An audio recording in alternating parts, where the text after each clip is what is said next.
Hi, and welcome. You're listening to the X22 Report. My name is Dave, and this is episode 3901BN. Today's date is May 10th, 2026, and the title of the episode is Obama's Shadow Government Exposed, Manchurian Candidate, Pain Comes in Many Different Forms. Now, you know what's interesting? A bombshell study just revealed that GLP-1 drugs don't actually work the same for everyone. Your genes determine whether the injections work at all and whether you'll suffer the side effects. At nearly $1,000 a month, that's a brutal gamble millions of Americans are unknowingly taking. This is why I'm obsessed with GLP-1 Elevate. Instead of a pharmaceutical gamble, it uses clinical studied plant-based ingredients like metabolate to help my body naturally boost its own GLP-1 signals. The ones controlling hunger and fullness. No prescription, no needle, no generic lottery. I get fewer cravings, feel fuller faster, and actually keep my results without the metabolic crash. Get 51% off at trimwithx22.com. Every order includes free VIP coaching for life, a 60-day money-back guarantee, and free express shipping with subscriptions. Head to trimwithx22.com now before the offer expires, or just click the link in the description. Let's get into the economic collapse, political, and geopolitical news. Now, the deep state, the corrupt politicians, big tech fake news, the puppet masters, you can see they are panicking like we've never seen before. Step by step, what is Trump doing? He's dismantling everything the deep state players have set up. He's dismantling everything that Obama set up. And you have to remember, pain comes in many, many different forms.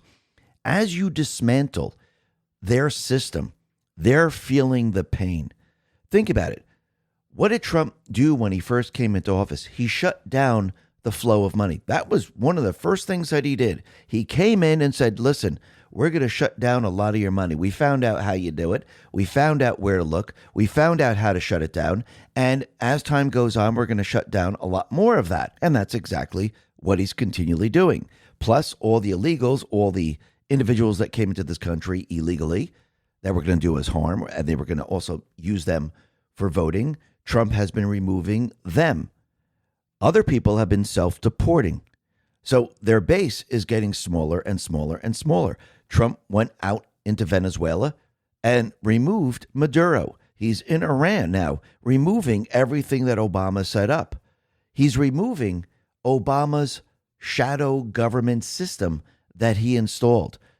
Lately, we just had a ruling on gerrymandering, removing the system that they put into place. And soon, he's going to expose how they were able to install people over and over and over to make their system grow with their cheating system. Remember, Obama created a shadow government from the very, very beginning because he knew he couldn't be in power forever. So what did he do? He created a shadow government. He is truly a Manchurian candidate. And now Trump is exposing, dismantling, and actually showing the people who he really is. See, when you look at the presidential library that he built, and people look at it and go, wow, that is really ugly. That is one of the ugliest things I've ever seen in my life. What the hell is that thing? You have to remember, this is a projection of who he is inside, the true person. So when you look at that, that is who he is, this evil, ugly person who wanted to destroy this country from within. And if Trump didn't come along, they would have succeeded. But since he came along, he put a plan into place to stop everything that they're doing. And yes, in the end, we're going to have a battle with this Manchurian candidate. Because you have to remember, Obama, he created the shadow government. He used information to wage a war. Trump countered this with other information, taking over social media, and combated all of this. Now, where are we at? We're at a point where Obama and his shadow government is going to use an insurgency to stay in power. Trump has been building the counterinsurgency. And this is why we mention this over and over and over. Because again, to win with the insurgency, you can't have a counterinsurgency. So you have to break apart the counterinsurgency any way you possibly can. And the counterinsurgency, like we said before, is made up of three parts. It's the president, it's the military, and the people. Think about what they're doing. They went after Trump. They're continually going after Trump. They're continually trying to push their insurgents to remove the president of the United States. The insurgents tried to convince the military not to abide by Trump's orders. They tried to remove Pete Hegseth every step of the way. Remember, Pete Hegseth is not part of the insurgency. All the people that they go after are not part of the insurgency. The other part of the insurgencies, like we said, is the people of this country. And this is why they had to use certain influencers, if you like to call them that, on different platforms to convince you that MAGA's breaking up, that MAGA has no power. People are going against Trump.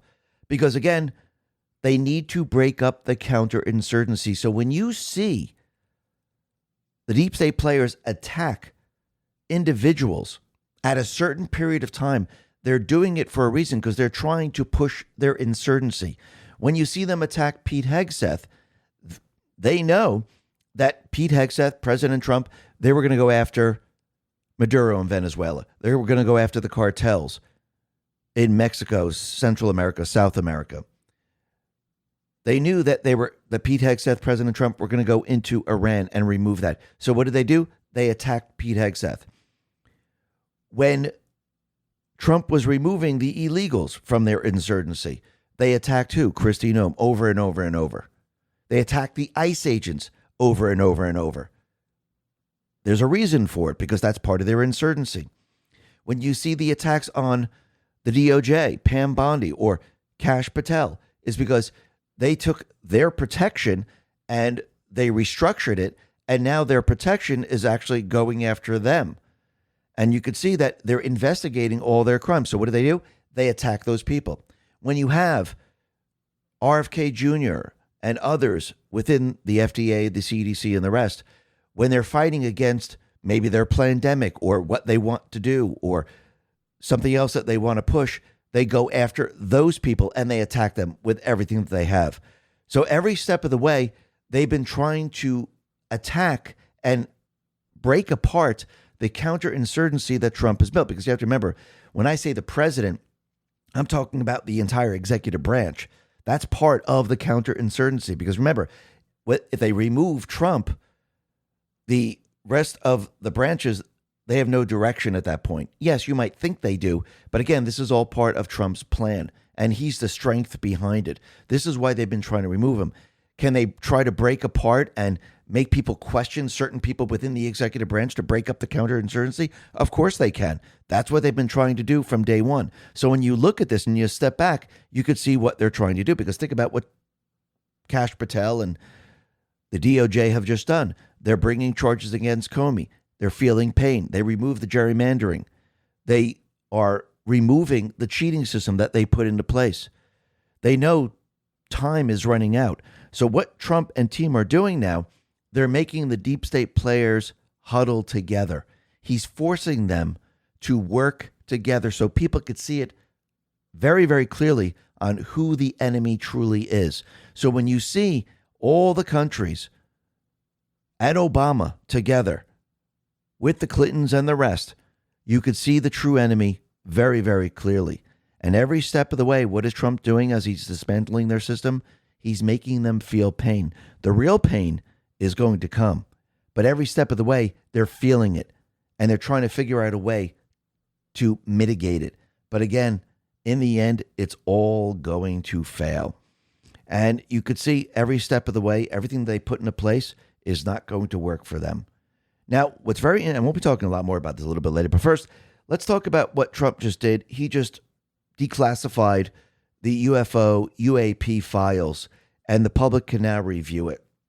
And he left it up to the people to say, okay, what do you think this is? So there's a lot of videos, a lot of pictures out there, and I wouldn't be surprised if a lot of it, I say the majority of it, is probably high-tech and systems that they put into place that they didn't want anyone to know about at the time. And maybe there are some UFOs in there, because I do believe we have a very big universe and there's no way that we're alone here. But again, he left it up to the people. But this is what he put out on Truth.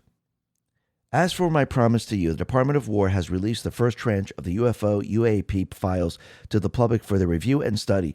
In an effort for complete and maximum transparency, it was my honor to direct my administration to identify and provide government files related to alien and extraterrestrial life, unidentified aerial phenomena, and unidentified flying objects.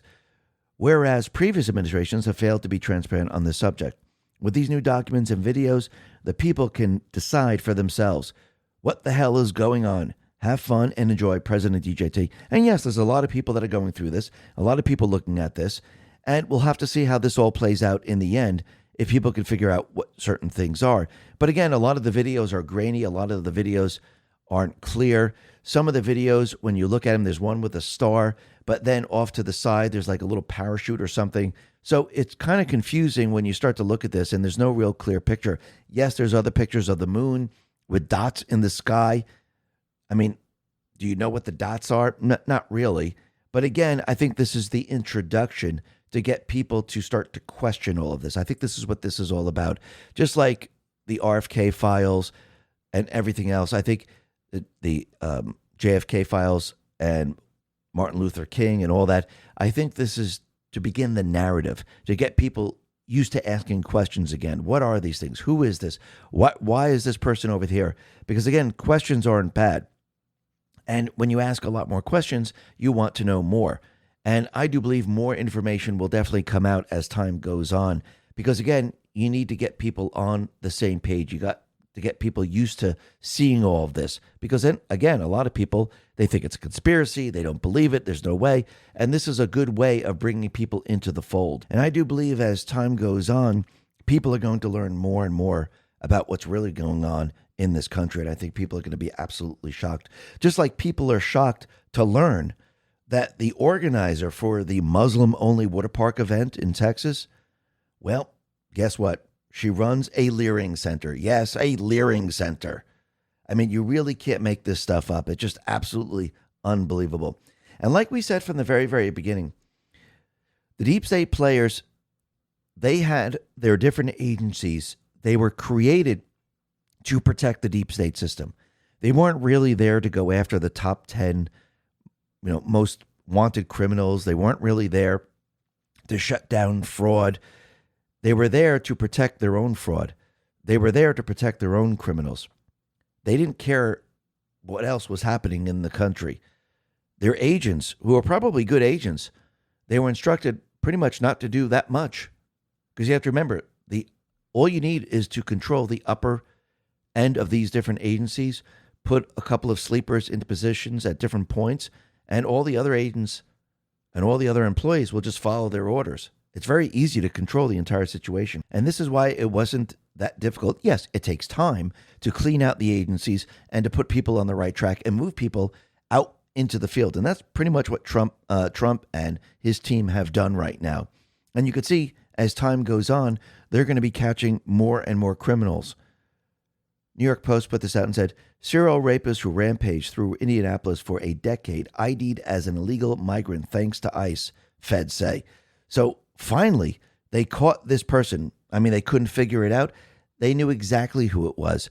They knew exactly that this person was an illegal. But again, criminals like to keep criminals on the streets. This is why we really don't see them capture any of the criminals. Because again, they realized if they allow the illegals on the streets, they can change the fabric of each and every country. Peter Sayong, PhD, put this out and said, the left discovered mass migration delivers the keys to the kingdom.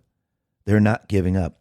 By having the illegals in here, you can change every single one of the countries. This is why they set out with this plan a long time ago. This just didn't happen like when Biden came into office. This was an ongoing plan, and it looks like Data Republican actually discovered who was paying for all of this. This is what she put out on X. Ever wonder why European cities accepted so many refugees? Today, I'm over my jet lag and processing the documents I scanned this week. Already, it's pretty shocking.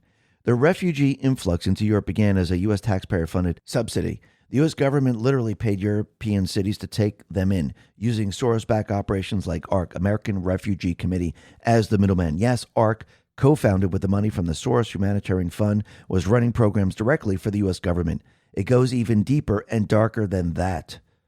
ARC handled all the logistical needs for IOM, including deciding refugee placement and schedules. Think about that for a second.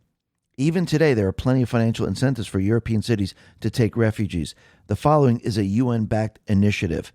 What is the Global Cities Fund for Migrants and Refugees? The Mayor's Migration Council created the Global Cities Fund for Migrants and Refugees to transform this broken system and deliver resources where they are needed most. The GCF channels financial and technical resources directly to city governments, too often overlooked by traditional donors, so mayors can address urgent needs while building the case for sustained investment and lasting change.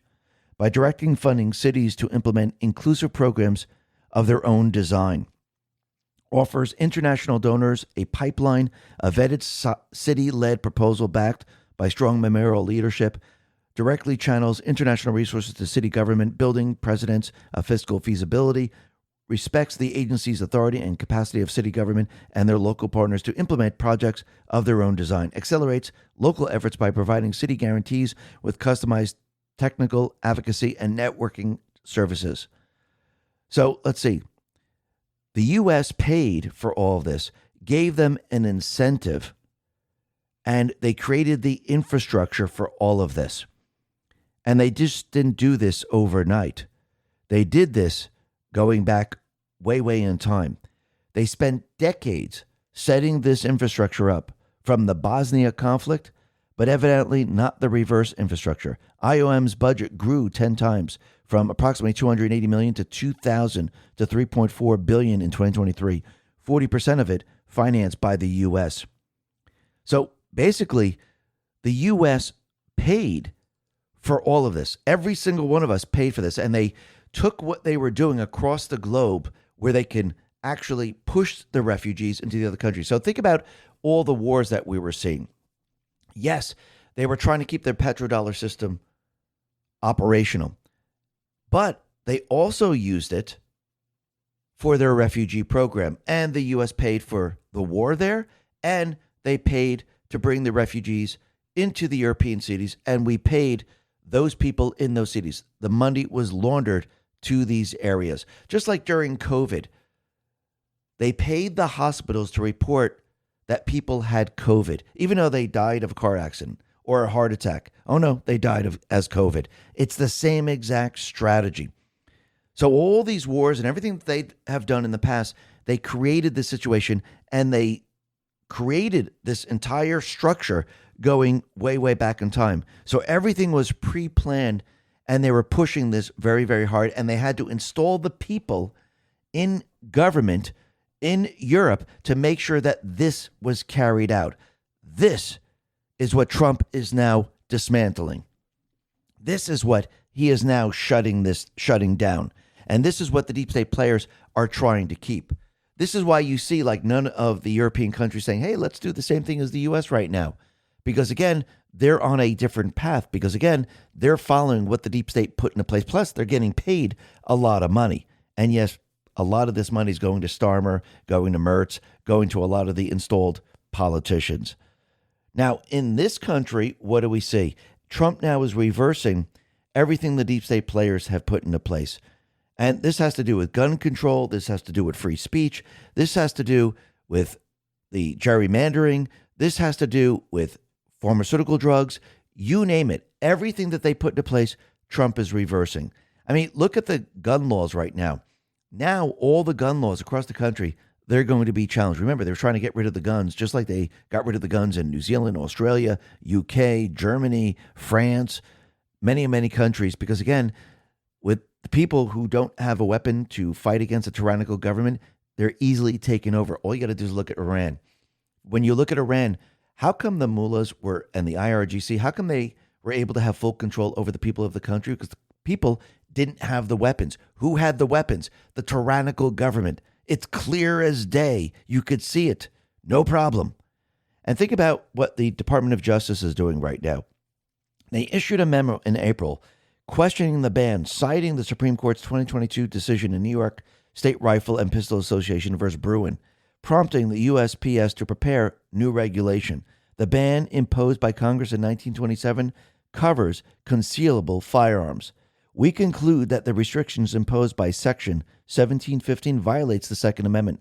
Section 1715 makes it difficult to travel with arms for lawful purposes, including self-defense, target shooting, and hunting, the memo says.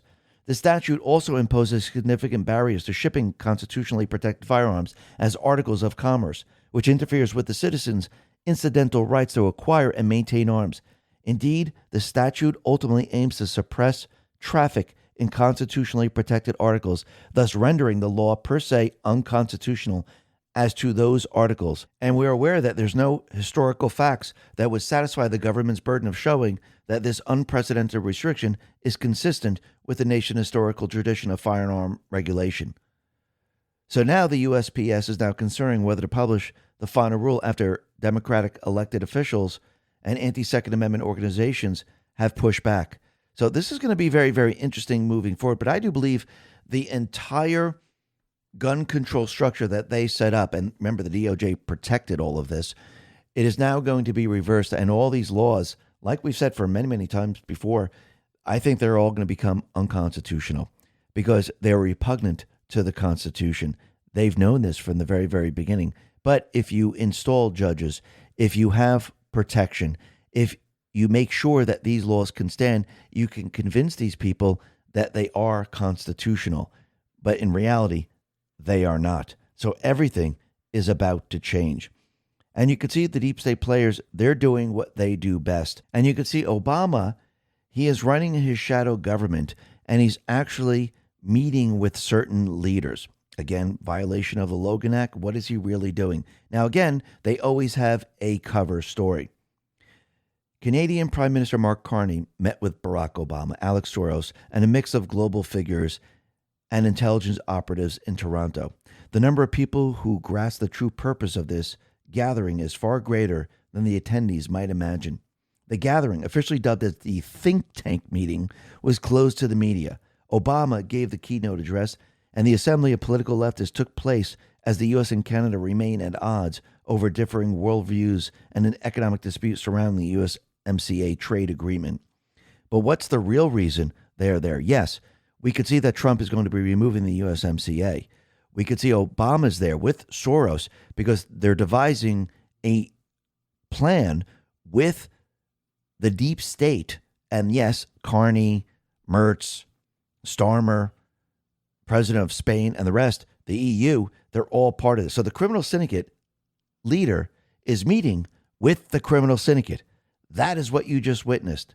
Sagiza Eterna put this out and said, Obama is utilizing his status to provide a back channel for foreign leaders to circumvent the elected will of the American people. The spectacle of a former executive jetting across the border to play statesman reveals the true nature of the globalist insurgency. Barack Obama remains the primary architect of the shadow government that views American sovereignty as an obstacle to be managed or dismantled. His arrival in Toronto on May 8th represents a direct assault on the current administration's mandate. While the media paints this as a routine speaking engagement, the strategic reality is far more sinister. Obama is utilizing his status to provide a back channel for foreign leaders to circumvent the elected will of the American people. This is the behavior of a man who believes his ideological vision grants him immunity from the laws that govern ordinary citizens. We're watching a calculated effort to preserve the neoliberal order by any means necessary, including the betrayal of national interest for the sake of more just globalist hegemony. So you could see that he is doing this on purpose because, again, what is he running? He's running a shadow government. Now, John D. put this out, and it's coming from Fetterman. It says, Obama was on Capitol Hill last week issuing marching orders to the deep state operatives while delivering DNC policy points to Democrats in both chambers. I don't know who he thinks elected him to do that, but it wasn't the people I serve, said Fetterman. So Fetterman says Obama has been conducting these visits weekly since he's been in the Senate. So I do believe so. Now, if this is true, and Senator John Fetterman has confirmed what we all suspected, Obama is running a shadow government which Democrats are lockstepping with, undermining Trump agenda and we the people. Now, we know that Obama has been running a shadow government for a very long time. And we know that most likely he was the one calling the shots when Biden was in the White House because Biden had no idea what he was doing. So at this point, Obama, Hillary Clinton, and the rest, they are calling all the shots. They're running a shadow government. Tony Sarugo put this out and said, this is the real Barack Hussein Obama II. He will go down as one of the most evil Manchurian candidates in history. You may think you know who this man is. I assure you, you don't. A tool of the global elite, CIA, radical Islam. His goal was to destroy America. There's a reason his Washington, D.C. residence is a quick 5-minute walk from the Islamic center of Washington, D.C. Then Tony says, Machiavellian realism. If you're still reading the mainstream press to understand the state of the world, you are consuming the very propaganda designed to keep you compliant. True strategic thinking requires shedding the delusions of progressive error and returning to the cold tactical brilliance of the prince. Power does not operate through consensus or transparency. It operates through leverage, the management of inconvenient truths, and the ruthlessness of elimination of liabilities. The Hope and Change era was merely the most sophisticated marketing campaign in modern history, a veneer of progress used to consolidate power while the ledger of real-world activities remained hidden in the shadows of the South Side. And what's very interesting, there's one post that talks about the Manchurian candidate, and this is 1662, July 1st, 2018. It's coming out of the Washington Times, and they removed this article. It's no longer on the site, but if you use the Wayback Machine, the headline is, U.S. really did have a Manchurian candidate in the White House, and it talks about Obama. Think about that for a second. Then we go to post 4832. Shadow President Obama. Shadow government information warfare. So he the shadow president set up a shadow government and used information warfare to attack the people. Irregular warfare. Antifa on the ground using irregular warfare with the illegals. Color revolution, insurgency. So in the end, when all else fails, they will push the insurgency. This is why Trump has created the counterinsurgency to counter all this. And this is why they've been attacking it since he created it. See, in the beginning, they thought, they would just have to get rid of him because they had control during his first term of the FBI, DOJ, and the rest. They didn't really worry about the military at that point in time. They weren't really worrying about the people. Now, if you notice, they're worrying about the entire executive branch because he took the power away from them. They're worrying about the military because they truly do not have the power there anymore. It's gone. They're worrying about the people because the people aren't splitting up. The people are saying, we don't need Trump, forget it. The people are sticking together. And it's proof of what just happened during the primaries. They saw this. They see it. This is why the influence are now taking a different direction because they realize, okay, we can't separate them. Let's try to convince them that they have to come together with us and be Democrats. That's what they're trying now. Do you think that's really going to work? Absolutely not. And think about what Trump is doing. Everything that they set up, everything that they pushed is now being dismantled, one piece at a time. Even Ukraine. Remember, during this weekend, it is the victory day for Russia, May Day. So once again, you can see that Trump didn't want anything to happen. Now, we still have today and tomorrow. Hopefully, nothing does happen. But you can see, as of right now, Putin is definitely on his side. And you could see that he's setting up the optics. This is what he put out on Truth. I am pleased to announce that there will be a 3-day ceasefire, May 9th, 10th, and 11th, in the war between Russia and Ukraine. The celebration in Russia is the Victory Day, but likewise in Ukraine because they were also a big part and a factor of World War II. Look how he played this. The ceasefire will include a suspension of all kinetic activity and also a prison swap of 1,000 prisoners from each country.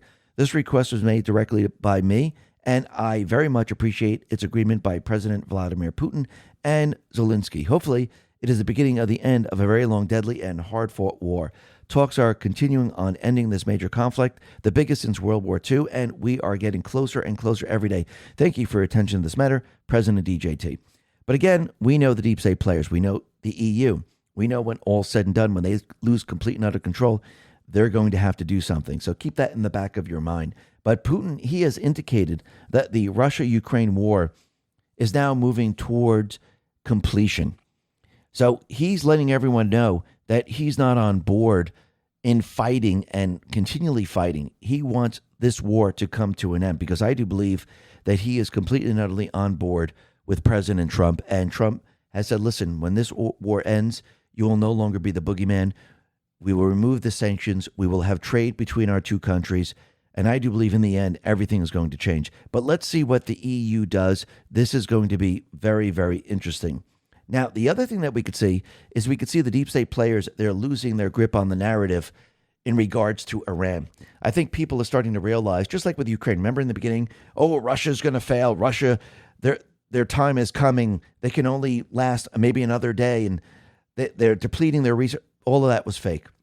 All right, quick break to talk about something I've just started using, Rumble Wallet. If you've ever been curious about buying and investing in crypto, Bitcoin, stablecoins, USAT, or even gold-backed stablecoins, but felt like it was too complicated, Rumble Wallet is an easy way to get started. You can buy, sell, and manage your cryptocurrencies all in one place, and the app is super straightforward. What really makes Rumble Wallet unique is that you can use it to tip your favorite creators like me and support the freedom-first community we've built here on Rumble. Getting started is simple. Just download the Rumble Wallet app, sign up with your existing Rumble account, no need for a new logon, complete a few security steps, and you're set up in minutes. You could start with just a few dollars, and with MoonPay built into Rumble Wallet, you can easily buy crypto using your credit card, debit card, or bank wire. So if you're thinking about the advantages of crypto, download Rumble Wallet now. Click my link in the description or search Rumble Wallet in your app store. Download Rumble Wallet today and move your assets to where they belong, in your hands, in your control. So just click the link in the description.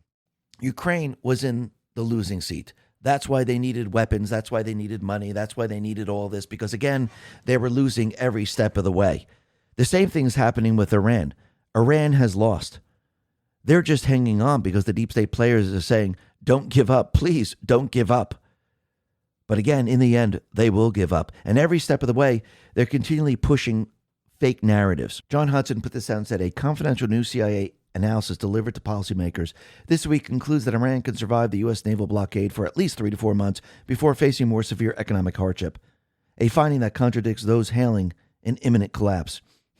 That's interesting. Awaken Outlaw says, allow me to tell you how this works.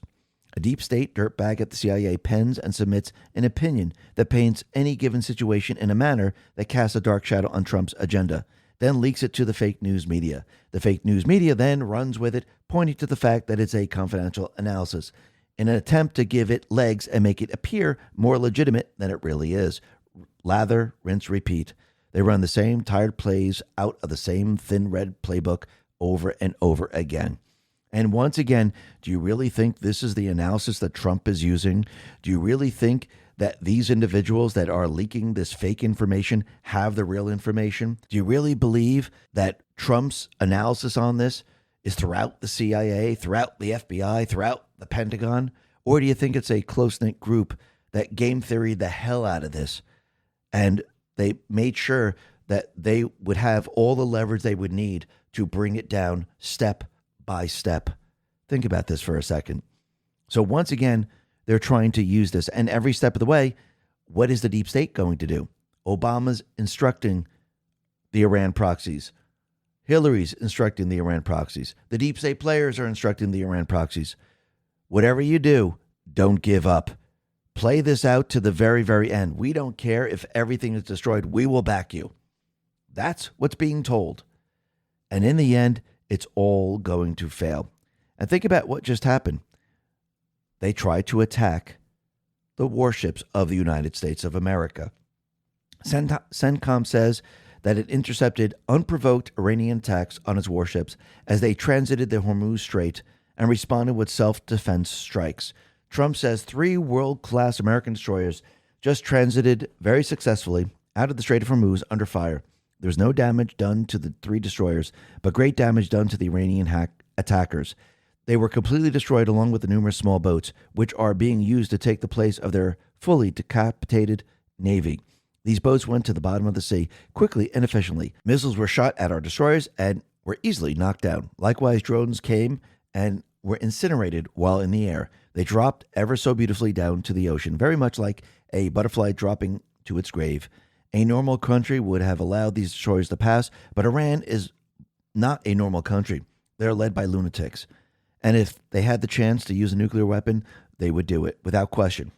But they'll never have that opportunity. And just like we knocked them out again today, we'll knock them out a lot harder and a lot more violently in the future if they don't get their deal signed fast. Our 3 destroyers, with their wonderful crews, will now rejoin our naval blockade, which is truly a wall of steel, President DJT. So who do you think he's calling a lunatic? And why is he using the word violently? Remember, when he let us know that he was playing a game of chess, he said he was dealing with very violent people. So he's using this against them. Then he put this out on Truth. It shows the destroyer with a laser hitting a drone, and it says lasers, bing, bing, gone. Absolutely. The Iran Watcher says the United States executed a brilliant military gambit that forced the Islamic Republic to expose part of its hidden naval and missile network in the Persian Gulf. As Sun Tzu wrote, offer the enemy a bait to lure him in, feign disorder, and then strike him. That is exactly what appears to have happened in the Strait of Hormuz. The 3 U.S. Arleigh Burke-class destroyers involved in the May 7th confrontation, the USS Truxtun, USS Raphael, Peralta, and USS Mason, were not simply transiting the Strait of Hormuz. They were positioned as highly visible targets designed to provoke an Iranian response. Iran's IRGC took the bait. Its so-called Mosquito Fleet doctrine relies on swarms of fast attack boats, drones, and coastal missile launches, and asymmetric harassment tactics launched from concealed positions along the Persian Gulf coastlines and nearby islands. The destroyers looked vulnerable. They were not. The moment the attack began, U.S. ISR assets, including radar, aircraft, drones, satellites, and naval systems, traced launch signatures and identified attack vectors in real time. That allowed the U.S. military to rapidly expose and target parts of Iran's hidden launch infrastructure connected to the assault. Reports targets included IRGC link positions on Qasem Island, Bandar Abbas, Bandar Kamir, Sirik, coastal missile launch infrastructure, drone and fast attack boat staging sites, mine-laying vessels, weapons storage, and logistic facilities. No U.S. destroyers were hit. The broader significance is that Iran's asymmetric naval doctrine was temporarily turned against itself. For years, the Islamic Republic relied on concealment, deniability, underground infrastructure, dispersed launch systems, and swarm tactic designed to complicate retaliation and avoid direct conventional confrontation. Instead, the attack exposed elements of that network in real time and allowed the U.S. to rapidly strike supporting infrastructure behind it without prolonged escalation cycles. This is modern military strategy at its most effective. Force the enemy to reveal hidden systems through aggression, map operational networks instantly, and destroy critical nodes before they can reposition or disappear. The Strait of Hormuz remains one of the world's most strategically important maritime choke points, with roughly 20% of global oil flows moving through it. By forcing Iran to expose key components of its coastal strike network, the U.S. not only defended its vessels, but also dealt a significant blow to the Islamic Republic's core asymmetric warfare capabilities in the Gulf. He also showed the world and the deep state players that what they set up doesn't work anymore. And who has all the leverage? Trump and the military. Trump, he put this out on Truth. He said 159 Iranian ships. Obama, Biden, they're all sailing with the Iranian flag. Under Trump, they all have the flag, but they're underwater. They no longer exist. And that should tell you everything you need to know. Now, the other thing that Trump has done, because we know that he's meeting with Xi Jinping, the Trump administration rolled out a new round of sanctions on Friday, targeting the foreign networks helping Iran fight by supplying everything from satellite intelligence to raw materials for ballistic missiles and drones, even as both sides nominally maintain a ceasefire that has been repeated military exchanges in the Strait of Hormuz. Now, according to the State Department, the designation cover 11 entities and 3 individuals operating across Iran, China, Belarus, and the United Arab Emirates. The action were taken under Executive Order 13949, targeting conventional arms network, and Executive Order 13382, which goes after proliferators of weapons of mass destruction. Chinese firms caught feeding Iran targeting data. 3 Chinese satellite imagery companies, the U.S. says, handed Iran the intelligence it used to direct military strikes against American forces in the region. The sanctions are a sign that Trump administration recognizes Chinese companies providing targeting data to Iran put American service members at greater risk.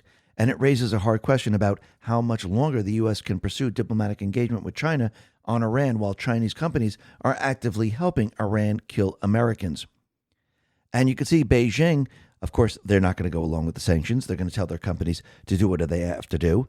But again, you could see that China now is being brought out into the open. Trump is exposing them, showing everyone they're involved in all of this. And I do believe this is being done before he goes down to China, because now the world will see. Remember, China likes to stay in the background. China likes to pretend we have nothing to do with this. It's not us. But Trump and team, they're exposing all of this. Just like it's being exposed that this new hantavirus is not as deadly and scary as the WHO wants you to believe. Again, remember, from the very, very beginning, we know that the coronavirus, COVID, the pandemic, they were able to push that because they had control over social media. They had control over the fake news. They had control over basically the medical industry. And with that control, you can create a false narrative. That's what they did. This is why they censored many, many doctors, Robert Malone being one of them. Now, since they don't have control of social media, we're not part of the WHO anymore. Trump has his own team in place in HHS, FDA, CDC. And maybe they are trying to start a pandemic, or they're trying to push something, because, again, we can see there's an attack on those people in RFK Jr.'s team. We could see that they're trying to go after this part of the counterinsurgency. But Robert Malone put this out and said, your odds of being struck by lightning are more than 7 times greater than getting hantavirus in the USA. About 250 people get struck by lightning each year. There are about 35 cases per year of hantavirus in the UEA, and with about 12 deaths per year on average. Obviously, hantavirus shouldn't be a big concern for the vast majority of Americans. Now, if those people are afraid and those people are scared of this, the best course of action is to get ivermectin or hydroxychloroquine, because, again, these are antiviral drugs. This is what they were trying to hide going back to COVID, because, again, if people learn that hydroxychloroquine, ivermectin basically shut down all viruses, they would never be able to push another pandemic. Isn't that correct? And the flu shots, the common cold, and everything else, all their medication for that would go down the drain. Now you could see why, as they push pandemics or they push these type of things, they don't want RFK Jr.'s team to expose all this. Remember, they're no longer in control. And what's very interesting is that Politico and all the other fake news outlets put this out, that Macri thought his job as FDA commissioner was safe until the moment it wasn't. So that's very interesting. So now the Wall Street Journal, Politico, and yes, they're passing it all around, saying that Trump is planning to fire the FDA commissioner, Marty Makary. So that's very, very interesting. But when you look at everything and you look at the article and what's going on, there is no official on the record confirming any of this. They even asked Trump, and he says he's not familiar with this matter. He didn't hear about this. So right now, we have RFK Jr. He hasn't said a word about it. There's no official announcement of this. This is all coming from an anonymous source. So someone leaked this out saying that this was going to happen. Now, why would they be attacking the FDA? Well, again, they were always in line with the pharmaceutical companies. And if they're trying to push another pandemic, or they're trying to, sell their drugs, and it turns out that, hey, we don't need all those drugs. We have other drugs that will take care of it, like hydroxychloroquine or ivermectin, and there's other treatments, and there's cures of cancer. This is going to be a major, major problem for the pharmaceutical companies. And if they try to push a pandemic, if you have Bhattacharya, if you had Makary, if you have RFK Jr., if you had all these people in the place, it would be very, very difficult for them to do. Plus, they don't control social media. So can they really push a pandemic at this point? It's going to be pretty difficult. So what do you have to do? You have to create the idea that there's friction within these agencies. Now, maybe there is a problem with Makary. I mean, once again, we don't know. But again, it seems like they're trying to use the same exact tactic as they did with Hegseth, as they did with Kash Patel, as they did with Kristi Noem, as they did with Gabbard. They keep doing this over and over and over because they're trying to break up the counterinsurgency. That's what they're doing. In the end, they will not be able to do this whatsoever. And if you notice, they continually fail and fail and fail. Just like AOC continually fails at everything that she does. Even her history is failing. She put this out, and I guess she was being interviewed, and she said, Black Americans created democracy. They built something from nothing. And Wokeness says, yeah, I don't think this is true. Hey, Grok, is this true? No. Pre-colonial Africa had no modern democracies among its approximately 45,000 kingdoms, empires, chiefdoms, or decentralized consensus systems. AOC claim is false. Democracy originated in ancient Greece.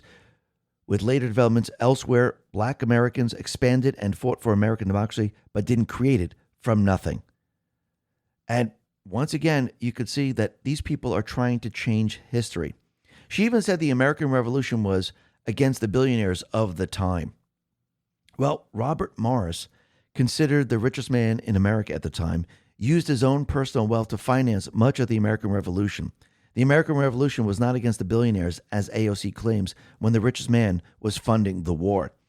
Mike Lee says, no, AOC, the American Revolution was not against the billionaires of their time. It was against a large, distant, overly intrusive government that recognized no limits over its own authority to tax, regulate, and eat out the substance of the citizens it claimed to serve. Absolutely. So once again, you can see these people are trying to make up history that doesn't exist. And when you look at the entire country and the infiltration, you could see they've been trying to change the fabric of this country. They are trying to bring us into socialism. They're trying to get the young generation on board.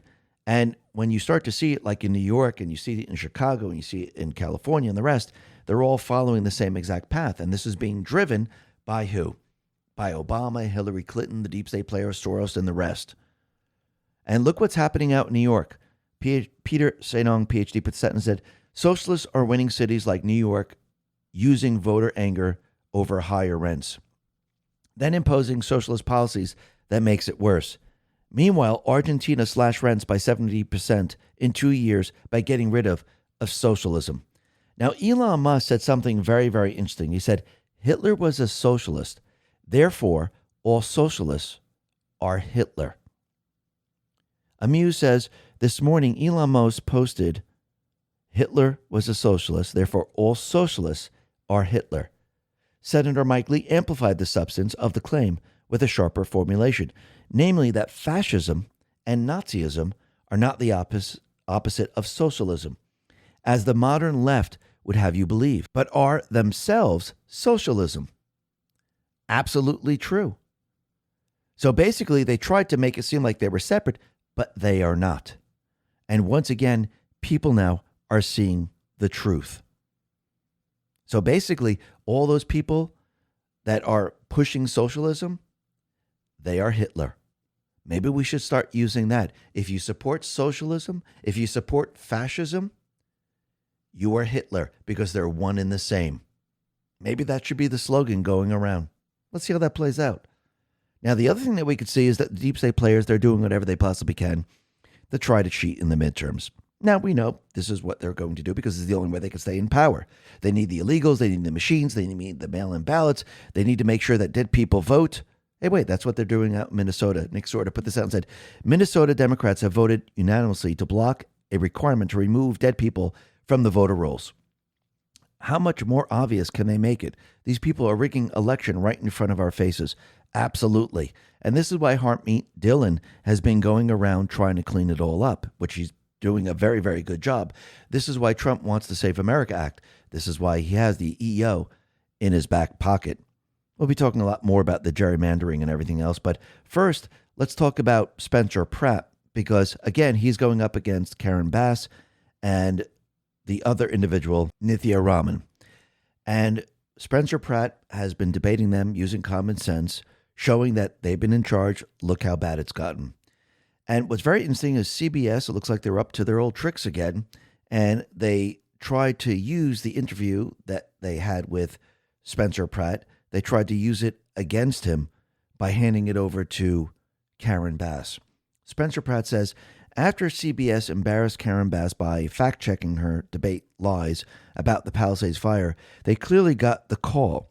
CBS filmed with me on my burned out lot for over an hour, and they turned it over to Karen Bass's PR team to edit it into a comical 5-minute hit piece with clips from the hills. They can't beat my ideas. They can't beat me in the debates. So they got to try to turn my campaign into a sideshow. People are done with the sleazy political tricks. I'm done with CBS. They'll never get a word from me for my next 8 years as mayor. Adios. What outlets should I have in their absence? Absolutely incredible.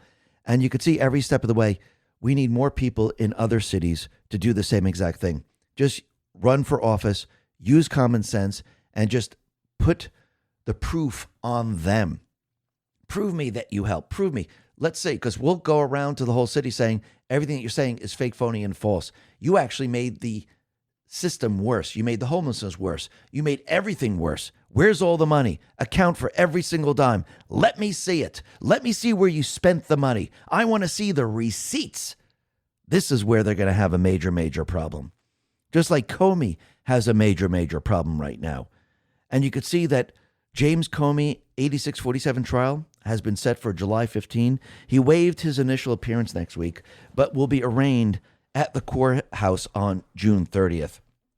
And yes, he's making all the rounds, going on the fake news, trying to convince everyone that, he had no idea what was going on. He had no idea what 8647. But again, he's a cop. He was in the FBI. He wrote books. He knows what's going on. He knows exactly what it means. And that's why Trump says, does anybody believe this guy? A dirty cop. Absolutely. And you can see the deep state players, they're panicking because when they look around, what do they see? They see their entire system that they built to control everything is completely and utterly falling apart. Look at Mark Elias. He goes, this is what he put out on X, a really tough week. I'm doing everything I can to spread the word about the threats to our criminal syndicate being broke down. Actually, he says democracy and how we can fight it back. But again, the translation is a threat to our criminal syndicate and our cheating system. And how we were going to stop all of this. You can help me by subscribing to Democracy Docket for free and sharing its content with everyone you know. Peachy Keenan says, it's okay to feel a little bit of glee when a supervillain cries as a threat. So basically, he just let everyone know that everything that they put into place, their entire system, it's being dismantled right in front of their eyes. And how do they stop it? How can they stop it? And you can see Barack Obama, well, he was the architect of the Virginia gerrymandering. He's the one who's orchestrating and telling these people what to do. Clandestine says, reminder, that this Virginia gerrymandering stunt was spearheaded by Obama. Spanberger is nothing more than Obama's puppet. Obama is desperately trying to hold off Trump in the midterms because Obama knows he is going to be hunted. The treasonous coup is ongoing. Do you think these people are feeling pain? Absolutely. Kamala Harris says, last month in Virginia, the people made their voices heard at the ballot box and voted for new congressional maps. Today, the Virginia Supreme Court ignored the will of the people and overturned those democratically chosen maps. This ruling gives a boost to Donald Trump. Awaken Outlaw says the VA, the Virginia Supreme Court, didn't rule against the people. Dummy. They ruled that how Democrats went about putting the vote before them in the first place was unconstitutional. Try to keep up. Absolutely. And once again, all these individuals that are going along, on these fake news outlets, trying to convince everyone that the gerrymandering is going to hurt the black population, well, they have it kind of backwards. Justin Pearson put this out and said, what happened in the state of Tennessee was the largest and swiftest disenfranchisement of black people that we've seen in at least a century. It's on all of us to organize, mobilize, and participate in bigger numbers than their maps account for. Cynical Publius corrects him. To repeat, Democrat gerrymandering schemes ghettoize black voters. Instead of black voters being in multiple districts across a state, forcing politicians across the state to address their concerns, they are shoved into a single district so the rest of the state can ignore those concerns. Democrat gerrymandering is racist and hurts most of all the people it purports to help. This race-baiting scoundrel is promoting racism against his own race. Absolutely. And his brother was arrested because he was interfering with the vote. And basically, they were supporting racism. at the time. So it's very, very different from the past, because I know they're out there trying to convince everyone, look, we got arrested in the past for this. No, you're pushing racism. You're pushing the agenda that they fought against back during Martin Luther King's time. So it's not the same. Now think about it. Think about if we got rid of all the gerrymandering, everything that the deep state players put into place, and we went back to the founding fathers. Publius says, Grok's congressional map. What would the most fair U.S. House map look like if we followed the founding fathers' principles? Apportion seats strictly by population census. Draw compact, contiguous districts inside each state only. No partisan data, no racial engineering, no weird shapes. Prioritize whole counties and communities. Result? A clean map with 265 to 285 Republican seats to 150 to 170 Democrat seats in a 50-50 nation. Not gerrymandering, just geography. This is what neutral, compact redistricting naturally produces. The founders wanted local geographic representation, not national proportional math. No salamanders, no tentacles, just logistical districts. True fairness under the Constitution is enforcing 50-50 seats. It's letting Americans vote where they actually live. This map honors the Constitution's design. And when you look at the map, it's mostly red. Very, very small little blue areas. And the blue areas are Northeast and California, and of course, Washington, Oregon, in those areas. And yes, some mid-America, very small areas. So once again, it's mostly red. So that tells you everything you need to know right there. And I think at this point in time, the deep state players, they know they're not going to be able to win this election. And this is why they're going to use the narrative that Trump cheated. This is why Nancy Pelosi said he's going to switch the votes during the midterms. And this is what the No Kings protest was about. This is what the insurgency is about. And this is what they're going to push, especially when Trump and team and the people win the midterms.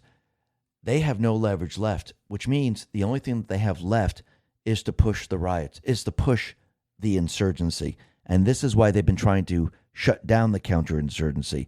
This is why they've been trying to break it up. Because for an insurgency to work, you can't have a counterinsurgency. Clandestine says, I think the Dems know they're going to get steamrolled in the midterms. I think their plan is to preemptively convince the public that they are projected to win. So when they lose big, they can claim it was stolen. Polls are designed to shape public opinion, not reflected. And even those betting markets right now, they're being skewed. So they're trying to skew the betting markets. They're skewing the poll numbers. So this way, they're trying to convince everyone that, look, all the poll numbers pointed to the D's, but Trump won. How could this be? He must have cheated. Or maybe we got rid of their cheating system and the people actually voted. And this is why Trump is prepared and ready to bring out how they rig all the elections, not just 2020. Yes, they overthrew the United States government back in 2020, but he's going to show how they've been doing this for a very long time, how they put this structure into place, and how they work with other foreign governments to do this. MJ Truth Ultra put this out and said, Tulsi Gabbard releases memo alleging CIA cover-up. Intelligence officials doctored presidential briefings to hide China and Venezuela election interference. The National Intelligence Council concluded in 2020 that China had hacked or gained access to several state voter registration databases, but that information was hidden from the American public, state election officials, and Congress. The new memos reviewed by Just the News cite evidence that China may have gained access to between 12 and 18 states' voter registration databases in 2020 alone. The documents show that in 2022, CIA and other intelligence officials tried to hide or alter information about foreign election interference from President Trump, Congress, and the public. The interference mainly involved Chinese social media campaigns with concerns also with Venezuela. And that's what they're going to see in the end. They're going to see that they were involved in all this. And yes, a lot of the EU countries were also involved somehow, some way, probably their intelligence groups. So Susie Wiles said something very interesting about Bo Loudon put this out. She thinks we're going to find out President Trump won many of the states the media claims he lost in 2020. I think we're going to find out he's actually did win. Joe Lane says so many signs pointing to what is coming. When the evidence of the stolen election in 2020 is finally revealed, it will completely change everything, and it absolutely will. And this is why once all this finds out, we need to remove the installed people. And this is why term limits are going to be very, very important. C3 said time in federal government. Alexander Hamilton, 5 years. George Washington, 8. Thomas Jefferson, 10. John Adams, 12.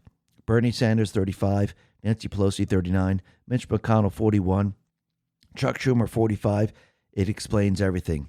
Founders versus grifters. And that's absolutely true. And as time goes on, people are going to understand how they're able to control the entire country. It was one gigantic illusion. And this is what Trump is dismantling. And every time he dismantles something, the deep state players are feeling more and more pain. Remember, pain comes in many, many different forms. When you lose the system that you put together and built, when you lose the ability to cheat in the elections, when you lose your standing army in this country, and that is the criminals that you brought in here, when you have Antifa exposed and now they can be arrested, well, you're feeling pain. When you lose your gang members, your cartels, the guy that was handling it all in Venezuela, you feel the pain. When you lose your terrorists and you lose that army and you lose the control of oil to keep the world under control, well, what happens? You feel the pain. See, every step of the way, Trump is exposing their system and also dismantling it at the same time. When he shuts down their money flow, they feel the pain. Every step of the way, they're feeling the pain. And he's forcing the deep state players to come together. He wants you to see Obama. He wants you to see Hillary Clinton with Carney, Mertz, and the rest, with Soros. He wants them all to come together so you could see who the true enemy is. And in the end, once the people see it, this is when they all lose. And they will lose. Why? Because the Patriots are in control. Listen, everyone. Thanks a lot for listening. Be well, be safe, and especially be prepared. Thanks a lot.